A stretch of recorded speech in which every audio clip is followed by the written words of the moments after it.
तो कैसे हैं प्यारे बच्चों। आशा करते हैं, उम्मीद रखते हैं कि आप सही होंगे, आप स्वस्थ होंगे, आप मस्त होंगे और अपनी बोर्ड की तैयारी कर रहे होंगे। तो आपकी बोर्ड की प्रिपरेशन को, आपके बोर्ड की तैयारी को और ज़बरदस्त करने के लिए हम लेकर के आ गए हैं एक बहुत ही ज़बरदस्त सेशन, जिसमें हम करने वाले हैं कुछ न्यूमेरिकल्स को और देखने वाले हैं एक बहुत ही ज़बरदस्त फैंटास्टिक सेशन, जहाँ पे आप हम सब मिलकर बनाएंगे आपके रिज़ल्ट को, आपके मार्क्स को और भी बेहतर। तो जी हाँ मेरे प्यारे दोस्तों, मैं फिर से स्वागत करता हूँ आपका एक बार आपके अपने यूट्यूब चैनल बिहार स्कॉलर्स के ऊपर, जहाँ हम देखने वाले हैं एक बहुत ही प्यारा सेशन जो होने वाला है न्यूमेरिकल्स के ऊपर, जिसमें हम लोग पूरी तरीके से न्यूमेरिकल के कंसेप्ट को करेंगे क्लियर, उसको करेंगे खल्लास, बिल्कुल होगा क्रिस्टल क्लियर तरीके से। क्लियर, चलिए तो सबसे पहले ध्यान समझिए, मैंने कल बताया था, कल हम लोग पढ़े थे कि साइन कन्वेंशन क्या होता है मिरर के अंदर, यानी कि जो चिन्ह परिपाटी है वो क्या होती है। तो कल हमने क्या देखा था कि अवतल दर्पण के अंदर जो वस्तु होता है वो हमेशा ऋणात्मक होता है, उत्तल दर्पण के अंदर जो वस्तु होता है वो हमेशा ऋणात्मक होगा। क्यों? क्योंकि दोनों दर्पणों के अंदर हमेशा वस्तु को किधर रखा जाता है, लेफ्ट साइड में रखा जाता है, फ्रंट ऑफ मिरर रखा जाता है, मिरर के सामने रखा जाता है। इसी वजह से क्या होता है, वो निगेटिव होता है, ऋणात्मक होता है, कल पढ़े थे। इसके अलावा हम क्या देखे थे कि अवतल दर्पण की अगर हम बात करेंगे तो आप हमारा फोकस क्या होगा, निगेटिव होगा, उत्तल दर्पण फोकस क्या होगा, पॉजिटिव होगा। कल के सेशन के बाद मेरे को नहीं लगता है कि शायद कोई ऐसा डाउट हो इस जो है ना प्रकाश के परावर्तन चैप्टर के अंदर कि जो आपको परेशान कर सकता हो। तो उन्हीं थोड़ा सा पहले के जो भी चीज़ें हम पढ़े हुए हैं उनका थोड़ा सा हम जो है ना समराइज करके और थोड़ा सा अपना कंसेप्ट लगाएंगे आज के न्यूमेरिकल्स पे और उसको बनाएंगे बहुत ही इजी वे में और बहुत ही क्या चुटकियों के अंदर उसको करेंगे क्लियर। ओके चलो तो स्टार्ट करते हैं। हम लोग अपना पहला क्वेश्चन जो होने वाला है कुछ इस तरीके से, आजा आजा आजा आ गया है कि नहीं। पहला क्वेश्चन आ गया आपके बोर्ड पे, क्या कहता है कि एक गोलीय दर्पण की वक्रता त्रिज्या 20 सेंटीमीटर है। कितनी है? 20 सेंटीमीटर है। और कह रहा है कि इसकी फोकस दूरी क्या होगी। मतलब कि कोई एक गोलीय दर्पण है, उस गोलीय दर्पण की जो वक्रता त्रिज्या है, वक्रता त्रिज्या बोले तो c। चलो इसको करते हैं सॉल्व। आप भी अपना कॉपी और पेन ले लीजिए और ले करके बैठ जाइए और दे दनादन आंसर को लगाते जाइए और अपनी प्रिपरेशन को और बेहतर बनाते जाइए। क्लियर, चलिए क्या है, गोलीय दर्पण की वक्रता त्रिज्या, यानी गोलीय दर्पण की वक्रता त्रिज्या की बात करें तो इसको हम रिप्रेजेंट करते हैं किससे, आर से। सी कर दिए हम, 1 मिनट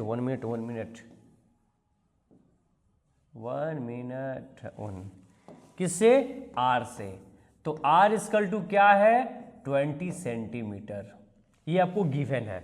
फिर क्या कह रहा है कि आपको क्या निकालना है, फोकस दूरी निकालना है, यानी कि आपको एफ निकालना है। ये क्या होगा, तो आप जानते हैं कि फोकस दूरी क्या है। तो फोकस दूरी जो है वो आधी होती है किसकी, वक्रता त्रिज्या की। याद करिए, थोड़ा सा पीछे जाइए, जहां हम लोग पढ़े थे बहुत ही अच्छे तरीके से कि वक्रता त्रिज्या क्या होता है, ध्रुव क्या होता है, प्रिंसिपल एक्सिस क्या होता है, दर्पण क्या होता है, सब कुछ।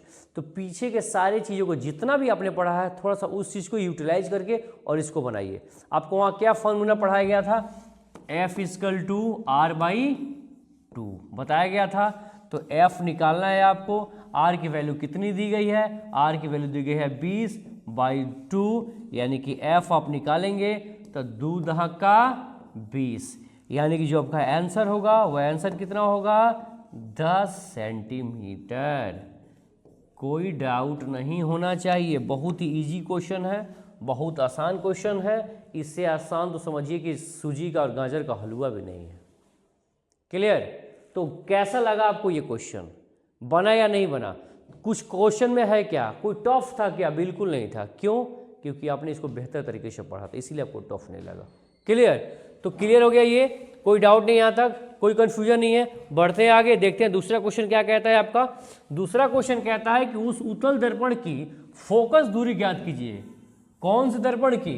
उत्तल दर्पण की, जिसकी वक्रता त्रिज्या कितनी है, 32। ध्यान समझिए, बस थोड़ा सा कंफ्यूजन होगा यहाँ पे आपको कि वहाँ तो गोलीय दर्पण दिया था और यहाँ पे क्या दिया है, उत्तल दर्पण दिया है।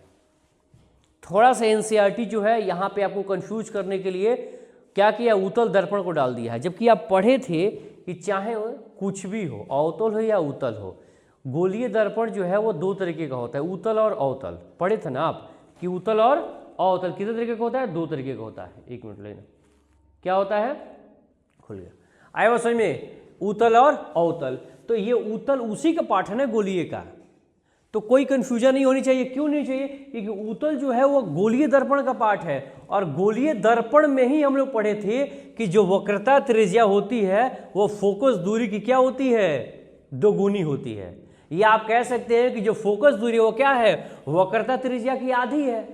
सिंपल सा, तो आपको यहां से कोई फर्क नहीं पड़नी चाहिए। आप फिर से इसको सॉल्व करेंगे बेटा, क्या होगा आपका, ये R इक्वल टू हो जाएगा आपका कितना, 32 सेंटीमीटर। कितना है, 32। अब क्या निकालना है आपको, आपको निकालना है F। तो आप F निकालने के लिए क्या करेंगे, लगाइए फॉर्मूला फिर से, F इक्वल टू R/2। तो R की वैल्यू कितनी है, 32 है, भाई क्या करेंगे 2, ये हो गया आपका F। तो F की वैल्यू कितनी निकल के आ जाएगी, 16 दूनी 32। चलिए आगे बढ़िए, आपका आंसर क्या आ गया बेटा, 16 सेंटीमीटर। चलो फूटा या नहीं फूटा, इजी है या नहीं है, हलवा है या नहीं है, बिल्कुल है ना। इससे हलवा कुछ होगा क्या, नहीं होगा ना।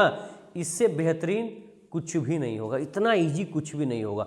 आपकी एक एक चीज़ों को हम बता रहे हैं कि अगर आप पीछे का कोई भी लेक्चर अगर अच्छे से आप देखें, मतलब जो भी मतलब हमने पढ़ाया है जो है ना प्रकाश के परावर्तन के बारे में या प्रकाश के बारे में, अगर उस चीज़ों को आपने अच्छी तरीके से पढ़ा है, देखा है, समझा है, तो डैम श्योर इस चीज़ को मैं आपको समझाता हूँ, आशा दिलाता हूँ कि आपका एक भी न्यूमेरिकल, एक भी क्वेश्चन छूटने वाला नहीं है, बिल्कुल नहीं छूटेगा। एक एक चीज़ को बहुत बेहतरीन तरीके से हम लोग को लेकर के चले हैं और आगे भी चलेंगे, और ऐसे क्वेश्चंस को लाते रहेंगे और आपसे बनवाते रहेंगे और आपका बेहतर मार्क्स मंगाते रहेंगे। क्लियर, चलिए, तो यहाँ कोई डाउट नहीं है, समझ में आ गया है। चलिए आगे बढ़ते हैं, नेक्स्ट क्वेश्चन क्या है। नेक्स्ट कह रहा है कि कोई अवतल दर्पण अपने सामने 10 सेंटीमीटर दूरी पर रखे किसी बिंब, बिंब का मतलब होता है वस्तु, बिंब का मतलब क्या होता है, वस्तु, आप याद रखेंगे। क्या कह रहा है कि रखे किसी बिंब या वस्तु का 3 गुना आवर्धन वास्तविक प्रतिबिंब बनाता है। प्रतिबिंब दर्पण से कितनी दूरी पे है, मतलब क्या करना है आपको, प्रतिबिंब की दूरी को निकालना है, किससे, दर्पण से, कि प्रतिबिंब जो बना है वो दर्पण से कितना दूर है। तो सबसे पहले बेटा अगर कोई भी न्यूमेरिकल बनाना है तो सबसे पहले आपको ध्यान क्या रखना है कि उसके अंदर जो गिवन पॉइंट है उसको लिख लीजिए। किसको, जो गिवन पॉइंट है आप उसको लिख लीजिए। चलिए, तो सबसे पहले देखिए गिवन पॉइंट क्या कह रहा है, कह रहा है कि एक अवतल दर्पण के सामने 10 सेंटीमीटर की दूरी पर रखे किसी वस्तु का 3 गुना आवर्धित, यानी 10 सेंटीमीटर की दूरी पर रखे किसी वस्तु, यानी कि वस्तु दिया है, यानी कि U दिया है कितना आपका, 10 सेंटीमीटर। क्या दिया है, 10 सेंटीमीटर। आपको पता है कि ऑब्जेक्ट किस में रहेगा, माइनस में रहेगा। क्यों, चाहे कोई भी दर्पण हो, हमेशा दर्पण के सामने रखा जाता है वस्तु को, यानी कि दर्पण के बाईं तरफ। तो बाईं तरफ की दूरी हमेशा क्या होती है, निगेटिव होती है, ऋणात्मक होती है। That's why we write here minus. Clear, आई बात समझ में। अब क्या कह रहा है कि बिंब का 3 गुना है, यानी कि उसका आवर्धन कितना है, m जो है वो कितना है बाबू, वो 3 गुना है। क्या है, 3 गुना। ध्यान समझिए। अब क्या कह रहा है कि वस्तु का प्रतिबिंब कैसा है, वास्तविक है। प्रतिबिंब कैसा है, वास्तविक है। ध्यान समझिए। अब इसका मतलब क्या हुआ कि प्रतिबिंब अगर वास्तविक है, ऐसे समझिए कि जैसे ये कोई मिरर है, ये प्रिंसिपल एक्सिस है, तो प्रतिबिंब कब वास्तविक बनता है, जब वो मिरर के सामने में बनता है। कहाँ बनता है, मिरर के सामने। और कहाँ बने, नीचे। आप यही पढ़े थे ना कि जब भी मिरर के दर्पण के सामने प्रतिबिंब बनेगा तो वह प्रतिबिंब हमेशा क्या होगा, वास्तविक प्रतिबिंब होगा। कैसा प्रतिबिंब होगा, वास्तविक। बात समझ में आ रही कि नहीं आ रही, क्या होगा वो, वास्तविक प्रतिबिंब होगा। तो ये क्या कह रहे हैं कि प्रतिबिंब वास्तविक है, मतलब सामने बना है। कहाँ बना है, सामने बना है। तो प्रतिबिंब क्या होगा, इसको माइनस में कर सकते हैं क्या, वैल्यू करेंगे। अब कह रहे हैं कितनी दूरी पे है, तो आपको मैग्निफिकेशन का फॉर्मूला पता है, क्या होता है, -v/u होता है। क्लियर है यहाँ तक। अब आप करेंगे v को जो है बाहर, कहाँ करेंगे v को, v निकालना है ना, तो v इक्वल टू क्या हो जाएगा, ये पहले आप इसे ऐसे एक मिनट पहले आप इसको m की वैल्यू के यहाँ पुट करके रखिए। ये क्या हो जाएगा, m की वैल्यू कितनी है, -3, m की वैल्यू कितनी है, -3। अब ये क्या हो जाएगा, v की वैल्यू आपको नहीं पता है, u की वैल्यू कितनी है, -10। क्लियर है यहाँ तक, कोई डाउट नहीं है। माइनस से माइनस कटा सकते हैं क्या, कटा सकते हैं क्या, कट गया, क्या होगा, -3 इक्वल टू ये क्या हो गया, v/10। आप आगे आइए, थोड़ा सा इसको और समझिए। चलिए अब क्या है ये, अगर आप v निकालते हैं तो ये क्या होगा, -3 गुणे 10 होगा क्या, यानी कि v इक्वल टू क्या होगी, -30 centimetre. Your answer will be get. कोई डाउट है क्या यहाँ तक, समझ में आया या नहीं आया। यानी कि वो ऑब्जेक्ट जो रखा गया है 10 सेंटीमीटर की दूरी पर, वो कितना सेंटीमीटर की दूरी पर बनाएगा प्रतिबिंब को, यानी कि 30 सेंटीमीटर की दूरी पर बनाएगा प्रतिबिंब को। तो प्रतिबिंब वास्तविक है, एक बार फिर से समझिए मैंने क्या कहा कि प्रतिबिंब अगर वास्तविक है, इसकी वजह से क्या होगा, हम उसको ऋणात्मक में लेंगे। क्यों, क्योंकि वो प्रतिबिंब दर्पण के सामने बना है। बात समझ में आ रही कि नहीं आ रही है। और आपको पता है कि प्रतिबिंब कभी भी दर्पण के सामने बनेगा, अगर प्रतिबिंब वास्तविक होगा तो प्रतिबिंब माइनस में जाएगा। इज इट क्लियर, बात समझ में आई, बात भेजे के अंदर गई, ये सारा का सारा बाउंस चला गया। समस्या है, नहीं है, बात समझ में आई है, नहीं आई है। अगर आई है तो एक बार लाइक करिए, चैनल को सब्सक्राइब करिए, शेयर करिए। अगर नहीं आई है तो एक बार कमेंट के अंदर अपने जो भी आपका कंप्लेन है, जो भी दिक्कत है, आप उसको एक बार राइट करिए। हम हमारी पूरी टीम कोशिश करेगी कि हम आपको बेहतर से बेहतर चीज़ों को दे सकें, आपका और बेहतर तरीके से और आपको और सरल तरीके से समझा सकें। क्लियर, तो कोई डाउट नहीं, यहाँ तक समझ में आ गया तो आगे बढ़ते हैं। चलिए नेक्स्ट क्वेश्चन क्या कह रहे हैं बच्चे। बहुत अच्छा एक ऑब्जेक्टिव क्वेश्चन है। सारा क्वेश्चन ये जो है ना आपके एनसीईआरटी के बुक से है, और जो चैप्टर है आपका प्रकाश का परावर्तन उसी चैप्टर से है। तो कोई जो है ना घबराने की बात नहीं है, और इन क्वेश्चंस को बहुत ध्यान समझना है, क्योंकि ऐसे क्वेश्चंस की पॉसिबिलिटी सबसे अधिक होती है एग्जाम में आने की। ऐसे क्वेश्चन एग्जाम में आते भी बहुत ज़्यादा हैं, इसीलिए थोड़ा सा बी केयरफुल, बी अलर्ट, है कि नहीं, और total focus on your exam, है कि नहीं, पूरा फोकस एग्जाम पे करना है। तो कह रहा है, क्या क्वेश्चन कह रहा है कि किसी दर्पण से आप चाहे कितनी ही दूरी पर खड़े क्यों ना हो, आपका प्रतिबिंब हमेशा क्या बनेगा, सीधा बन रहा है। क्या बनता है, सीधा बनता है। तो संभवतः वो दर्पण कैसा हो सकता है, हमेशा सीधा बनता है। तो याद करिए कि वो कौन सा ऐसा दर्पण था जो प्रतिबिंब को सीधा बना रहा था, कौन सा था। और प्रतिबिंब जब सीधा बनता है तो एक और लॉजिक आपको लगाना है कि संजीव सर ने बताया था, क्या बताया था, कि अगर प्रतिबिंब सीधा बनेगा तो वह हमेशा प्रतिबिंब आभासी होगा, काल्पनिक होगा, मतलब वर्चुअल होगा।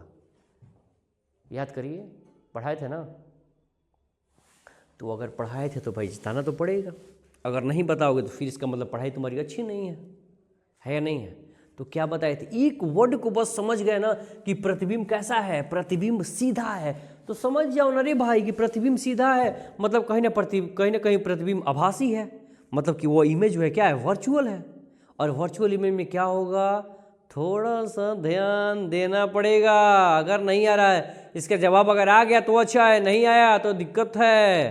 तो ऐसे प्रतिबिंब कौन बनाता है, प्रतिबिंब सीधा भी हो और आभासी भी हो, तो बिल्कुल छोटका भैया बनाता है। कौन, उत्तल दर्पण।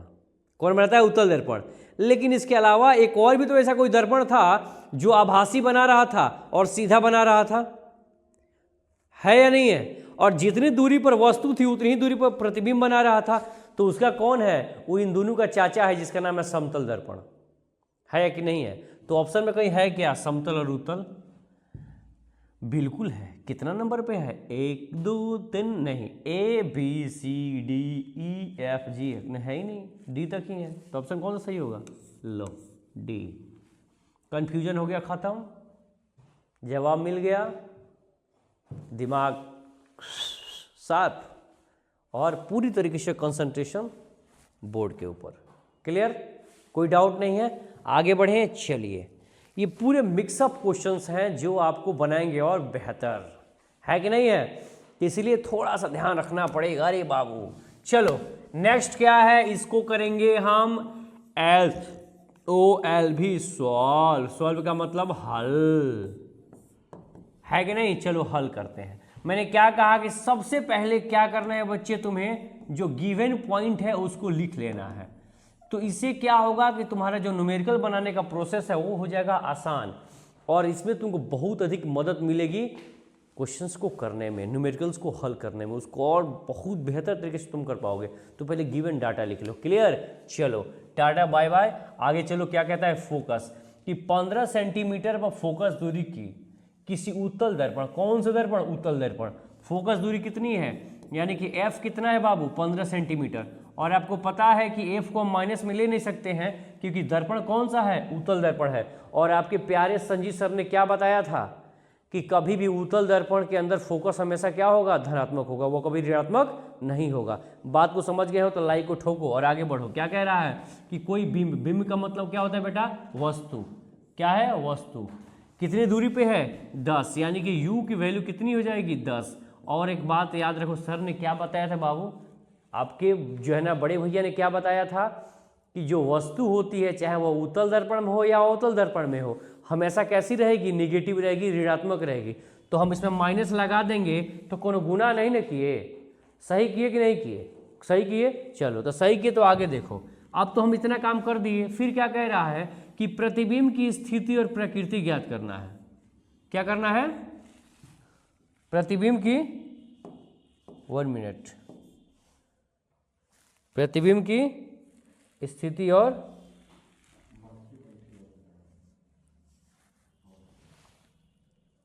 हट तू देख रहे हो, एक मच्छर बैठ करके और ये हाल कर दिया कि पेन नहीं चल रहा था।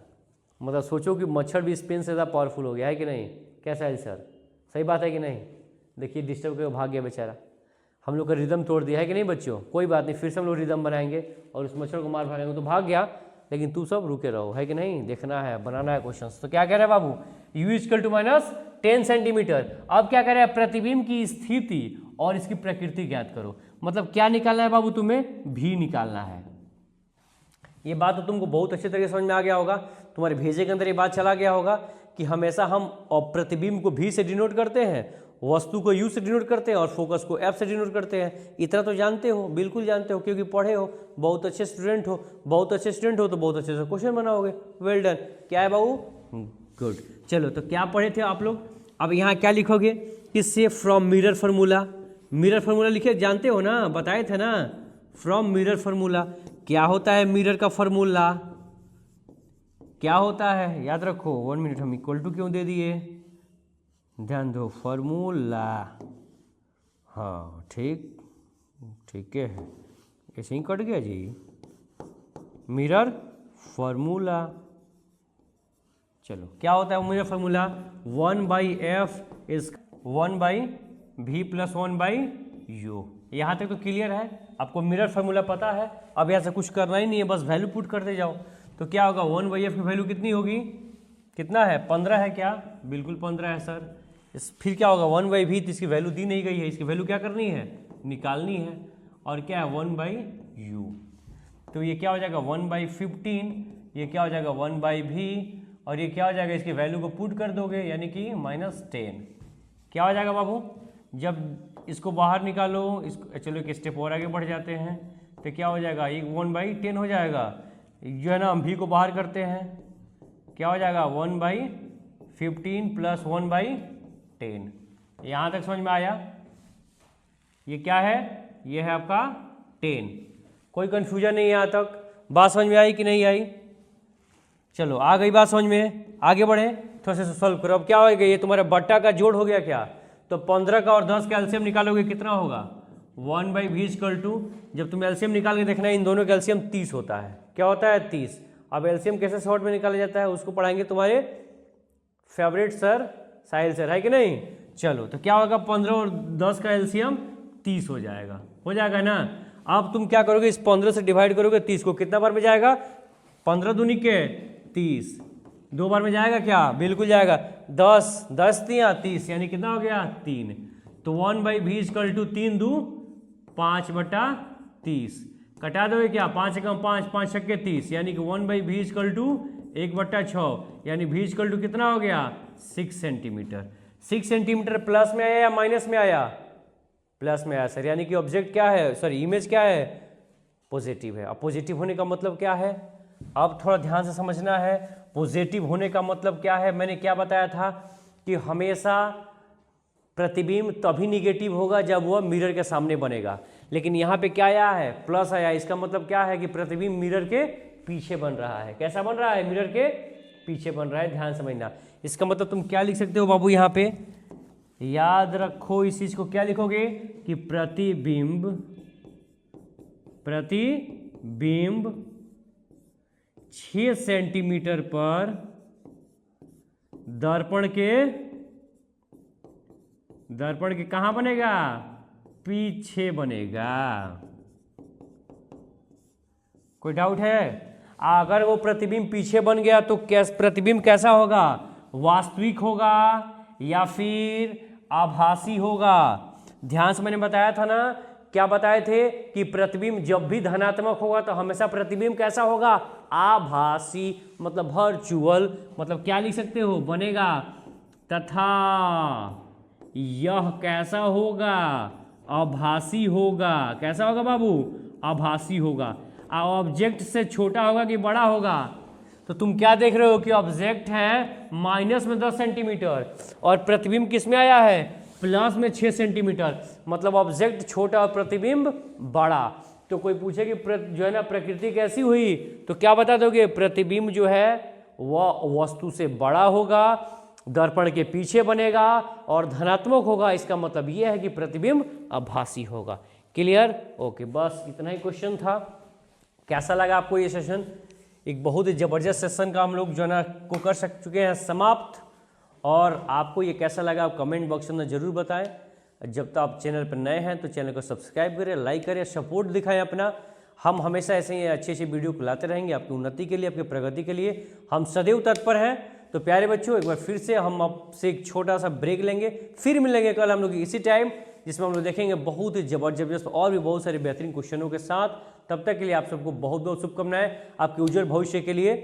तो और आप सबको जो है ना एक बहुत ही क्या हमारी तरफ से, हमारी पूरी टीम की तरफ से एक ब्लेसिंग कि आप सब बहुत अच्छा करिए, पढ़िए, आगे बढ़िए और बेहतर नंबर लेकर आइए। खुद का नाम रोशन कीजिए, परिवार नाम, गांव मोहल्ले का नाम रोशन कीजिए। आप सबको बहुत बहुत धन्यवाद बिहार स्कॉलर्स के साथ जुड़ने के लिए, बिहार स्कॉलर्स चैनल्स को देखने के लिए। Thank you.